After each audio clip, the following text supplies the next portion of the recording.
Chapter 15 The Chocolate Room.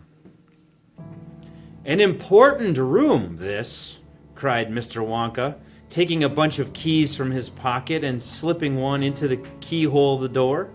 "This is the nerve center of the whole factory, the heart of the whole business, and so beautiful.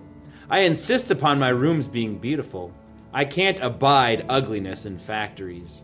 In we go, then. But do be careful, my dear children. Don't lose your heads. Don't get overexcited. Keep very calm."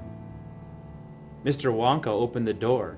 5 children and 9 grown-ups pushed their way in, and oh, what an amazing sight it was that now met their eyes. They were looking down upon a lovely valley. There were green meadows on either side of the valley, and along the bottom of it there flowed a great brown river. What is more, there was a tremendous waterfall halfway along the river, a steep cliff over which the water curled and rolled in a solid sheet, and then went crashing down into a boiling, churning whirlpool of froth and spray.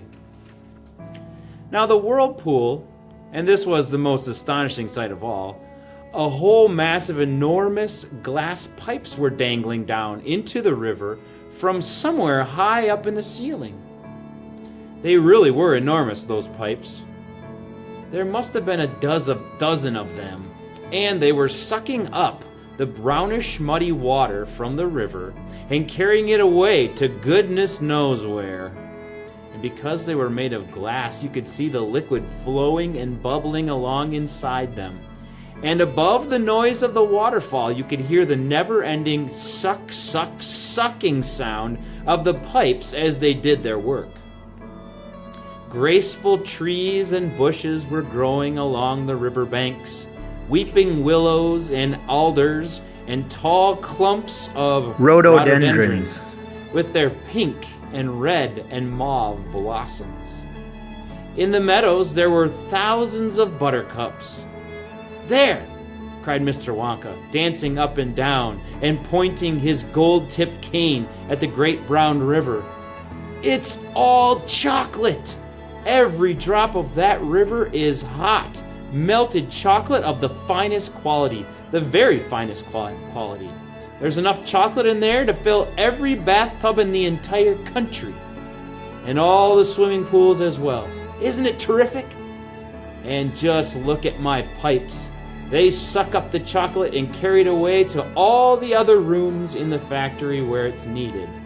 Thousands of gallons an hour, my dear children. Thousands and thousands of gallons." The children and their parents were too flabbergasted to speak. They were staggered. They were dumbfounded. They were bewildered and dazzled. They were completely bowled over by the hugeness of the whole thing. They simply stood and stared. "The waterfall is most important," Mr. Wonka went on. "It mixes the chocolate. It churns it up. It pounds it. It beats it. It makes it light and frothy. No other factory in the whole world mixes its chocolate by waterfall. But it's the only way to do it properly. The only way. And do you like my trees?" he cried, pointing with his stick. "And my lovely bushes? Don't you think they look pretty? I told you I hated ugliness, and of course they are all edible. All made of something different and delicious. And do you like my meadows? Do you like my grass and my buttercups? The grass you are standing on, my dear little ones, is made of a new kind of soft, minty sugar that I've just invented. I call it swudge. Take a blade. Please do. It's delectable." Automatically, everyone bent down and picked one blade of grass. Everyone, that is, except Augustus Gloop, who took a big handful. And Violet Beauregard, before tasting her blade of grass, took the piece of world record-breaking chewing gum out of her mouth and stuck it carefully behind her ear. "Isn't it wonderful?" whispered Charlie. Hasn't it got a wonderful taste, Grandpa? I could eat the whole field, said Grandpa Joe, grinning with delight. I could go around on all fours like a cow and eat every blade of grass in the field. Try a buttercup, cried Mr. Wonka. They're even nicer. Suddenly the air was filled with screams of excitement. The screams came from Veruca Salt. She was pointing frantically to the other side of the river. Look! Look over there! She screamed. What is it? He's moving! He's walking! It's a little person! It's a little man! Down there below the waterfall!